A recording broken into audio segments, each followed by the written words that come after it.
Imagine living in a world without antibiotics or vaccines. How did our ancestors in medieval England survive deadly diseases? In this episode, we'll explore the fascinating and often surprising ways they relied on nature's pharmacy, from herbal remedies to ancient surgical techniques.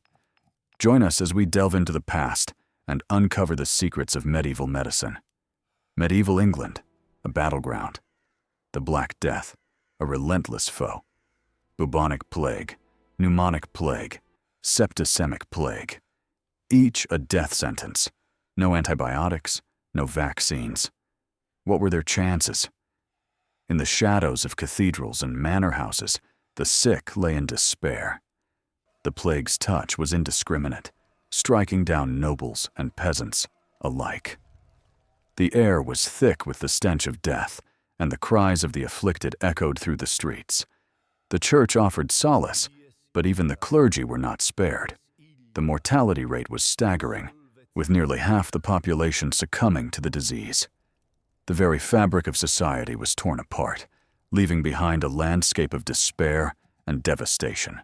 In the face of this catastrophe, our ancestors turned to ingenious methods and cultural practices.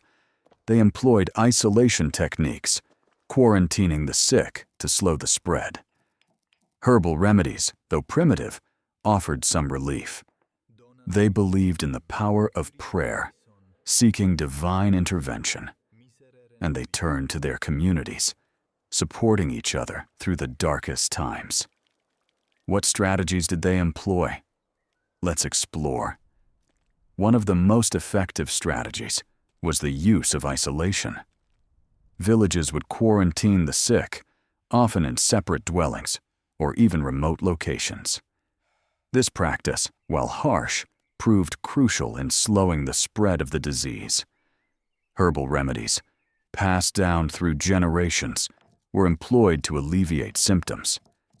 Plants like willow bark, which contains a precursor to aspirin, were commonly used. Prayer and rituals were also integral, providing comfort and a sense of control in uncertain times. Community support was paramount. Neighbors would share resources and care for each other's families. These practices, though varied, all aimed to combat the plague and preserve their way of life. Herbal medicine played a vital role. Common herbs were used extensively. Willow bark, for instance, was a staple. It contains salicin, a precursor to aspirin. This helped reduce fever and inflammation. St. John's wort was another popular choice. It was believed to have antiseptic properties. Chamomile was used to soothe the digestive system, and garlic, known for its antibacterial effects, was consumed regularly. But how did these herbs actually help in healing? Let's explore their specific uses and effects. Herbal medicine, deeply rooted in ancient traditions, offered a natural and accessible means of healing. For example, willow bark, chewed or brewed into a tea, was not only effective in reducing fever, but also in alleviating pain, thanks to its salicin content. St. John's wort, with its bright yellow flowers, was often applied topically to wounds and burns, harnessing its antiseptic and anti-inflammatory properties. Chamomile, with its gentle and calming effects, was not just a digestive aid, but also a remedy for insomnia and anxiety, often brewed into a soothing tea. Garlic, a staple in many kitchens, wasn't just a flavor enhancer, but also a powerful antibiotic, helping to fight off infections and boost the immune system. These herbs, among many others, were not just remedies, but a way of life, deeply integrated into daily routines and cultural practices. Their uses were passed down through generations, each family having their own secret remedies and concoctions. But as we delve deeper into the world of herbal medicine, we must also consider the science behind these natural remedies, understanding how they interact with our bodies and why they have stood the test of time. Cleanliness was key. Our ancestors understood this. They knew that bathing, even in cold water, was vital. They scrubbed their bodies, washed their clothes, and changed them often. This wasn't just about smelling good, it was about staying healthy.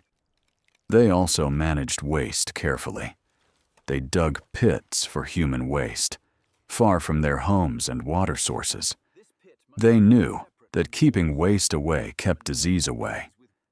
But how did these practices impact their health? Did they really make a difference? Let's explore. They did indeed make a difference. Archaeological evidence shows that communities practicing good hygiene and sanitation had lower rates of infectious diseases.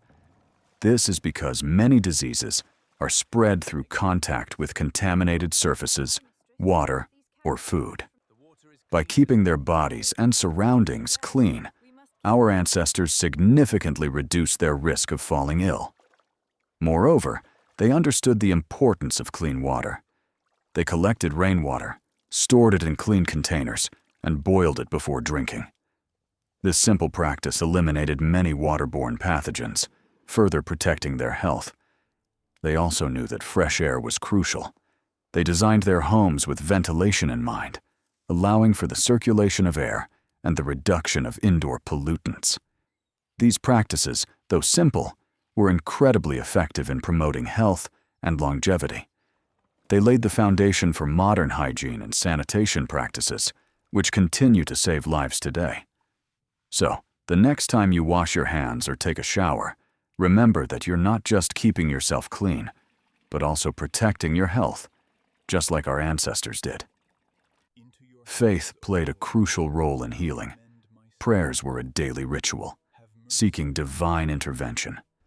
Pilgrimages were undertaken, journeying to holy sites for blessings. Relics were venerated, believed to hold miraculous powers. How did these spiritual practices influence their approach to disease? These spiritual practices were not mere rituals, but were deeply intertwined with their understanding of health and illness.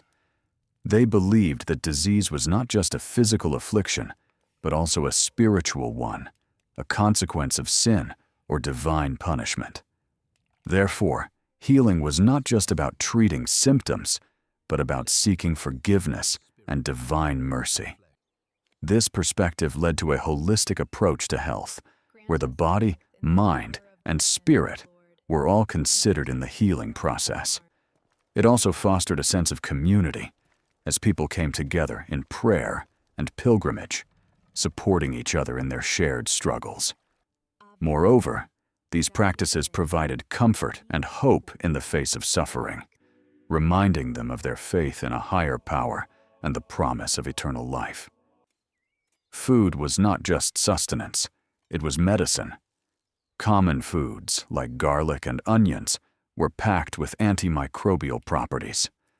Honey, a natural antibiotic, soothed sore throats and healed wounds. Apples, rich in vitamins, boosted immunity. Yet, diet was more than just eating well. It was about balance, avoiding excess, and understanding the body's needs. What secrets did our ancestors hold about the healing power of food? This ancient wisdom, often overlooked in our modern world, is now being rediscovered. Science is catching up to what our ancestors knew instinctively.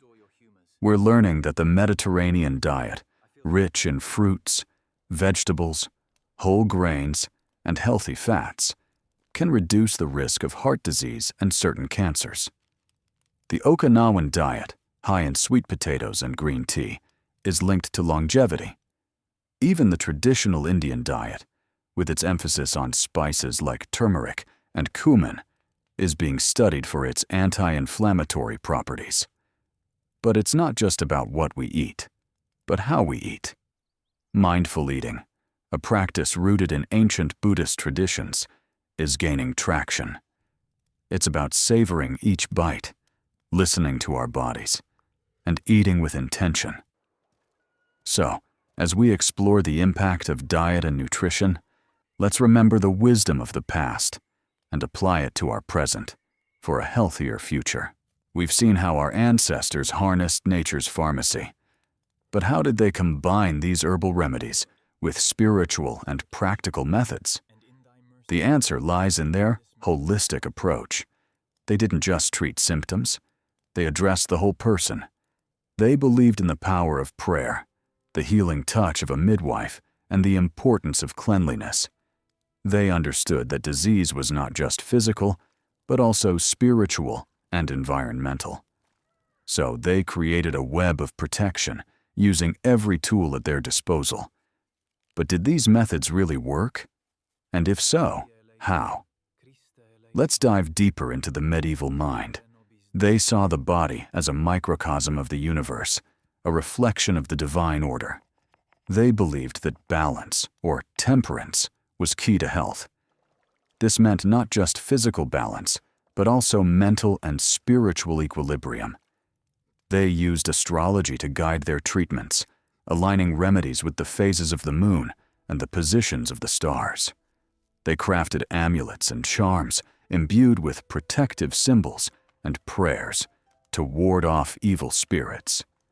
And they turned to the natural world for inspiration, mimicking the healing properties of plants and animals in their remedies.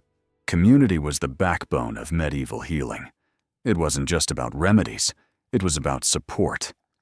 How did neighbors help in healing? They shared knowledge, pooled resources, and offered comfort. They cared for the sick, prepared meals, and kept homes clean. They prayed together, believing in the power of collective faith. They danced and sang, lifting spirits when medicine couldn't. They formed a safety net, catching those who fell ill. This communal care was as vital as any herb or potion.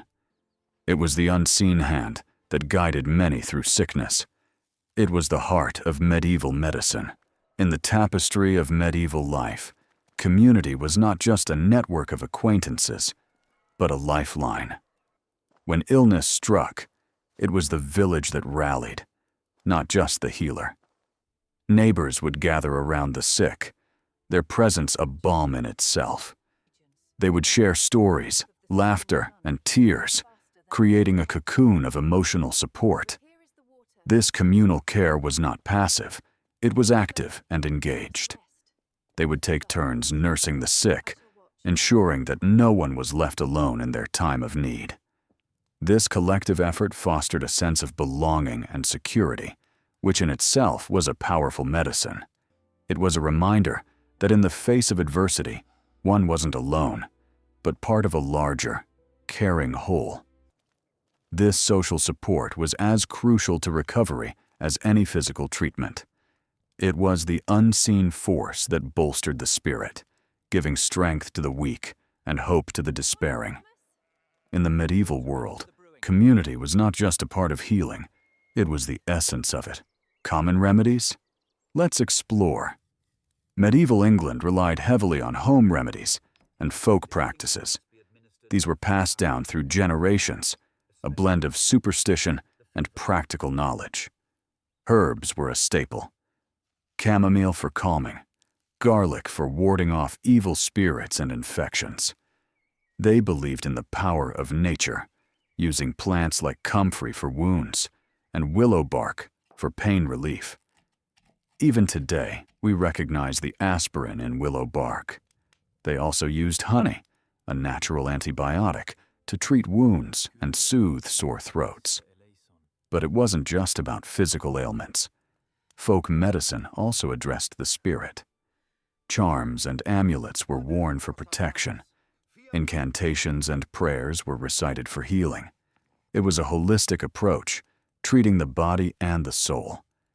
These practices, though rooted in a different time, offer a fascinating glimpse into the resilience and resourcefulness of our ancestors. In many cultures, traditional remedies were passed down through generations, each family having their own secret concoctions. In the Appalachian Mountains, for instance, moonshine wasn't just for drinking. It was used to clean wounds and as a base for medicinal tinctures. Meanwhile, in the deserts of the American Southwest, Native American tribes utilized the power of the saguaro cactus, known as the giant, for its healing properties. Its fruit was used to treat stomach ailments, and its ribs were fashioned into tools for various purposes. Across the globe, in the dense jungles of the Amazon, indigenous tribes have long relied on the healing properties of plants like cat's claw and uña de gato, using them to treat a wide range of ailments from arthritis to stomach ulcers. These traditional remedies, though not always scientifically proven, have stood the test of time, offering a unique perspective on the interconnectedness of humans and their environment. They remind us that healing is not just about treating symptoms, but about understanding and respecting the natural world around us. Survival rates in medieval England were surprisingly high, given the lack of modern medicine. Historical evidence shows that many communities thrived, despite the constant threat of disease. How successful were these methods? Let's explore the data. The data paints a fascinating picture. In the 14th century, life expectancy at birth was around 30 years. But this figure is misleading. If an individual survived childhood, their chances of reaching adulthood were quite good. In fact, many people lived into their 50s and 60s, and some even into their 70s and 80s. This longevity was not just due to luck or genetics. It was a testament to the effectiveness of medieval healthcare practices. For instance, the use of herbal remedies, which might seem primitive today, was often based on sound knowledge of local flora and their medicinal properties. Similarly, the practice of isolation during outbreaks of disease, while not always strictly followed, likely helped to slow the spread of infections. Moreover, the communal nature of medieval society meant that care and support were readily available to those in need. This social structure, combined with practical healthcare measures, contributed significantly to the survival rates of the time. Medieval people survived disease through herbal remedies, isolation, and community care. Their knowledge of local plants and social support networks were crucial. What can we learn from these practices today? They remind us of the power of local knowledge and community resilience. Today, we can embrace similar principles by supporting local healthcare systems, fostering community bonds, and exploring natural remedies alongside modern medicine. By integrating these historical lessons, we can enhance our own resilience and preparedness for future health challenges. Appreciate our past. It's not just history. It's our blueprint for resilience. Share this knowledge. Inspire others. Let's build stronger communities. Together, we can face any challenge. Let's honor our ancestors' wisdom. Their stories are our strength.